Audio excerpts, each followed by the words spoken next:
مودی حکومت کشمیری عوام کو اپنے ہی وطن سے محروم کرنے کے علاوہ ان کی شناخت بھی ختم کرنے کے در پہ ہے۔ اس سلسلے میں RSS کی حمایت یافتہ مودی حکومت یہاں کی مسلم اکثریت کو اقلیت میں تبدیل کرنے کے لیے غیر قانونی اقدامات کر رہی ہے اور لاکھوں غیر کشمیریوں کو ریاستی ڈومیسائل کی فراہمی بھی اسی سازش کا حصہ ہے۔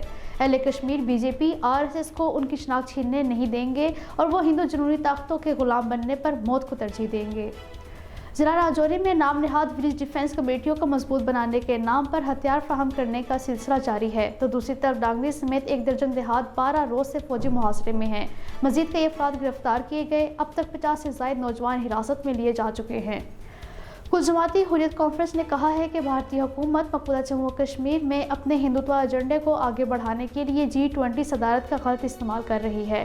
تسلیم شدہ متنازع مقبوضہ جموں کشمیر میں G20 اجلاس کا انعقاد بین الاقوامی قوانین کی کھلی خلاف ورزی ہے جس سے رکن ممالک کی ساکھ بھی متاثر ہوگی۔ برطانوی پارلیمنٹ کی خارجہ امور کمیٹی کے مباحثے میں تنازع جموں کشمیر چھایا رہا۔ شرکا نے انسانی حقوق اور قانون کی حکمرانی کے حوالے سے برطانوی حکومت اور عالمی برادری کے دوہرے معیارات پر سوال اٹھاتے ہوئے واضح کیا ہے کہ خطے میں امن کے لیے مسئلہ کشمیر کا حل ناگزیر ہے۔ کمیٹی کے مباحثے کے دوران تحریک کشمیر برطانیہ کے صدر فہیم کیانی نے مشرف زیدی اور لیام بنڈ کی تعریف کرتے ہوئے کہا ہے کہ کوئی بھی ذی شعور اپنے مطلوبہ مفادات کی تکمیل کے لیے پک اینڈ چوز کی پالیسی کو تسلیم نہیں کرے گا، جیسے بھارت کو مقبوضہ جموں کشمیر پر غیر قانونی فوجی قبضے کی کھلی چھوٹ دی گئی ہے۔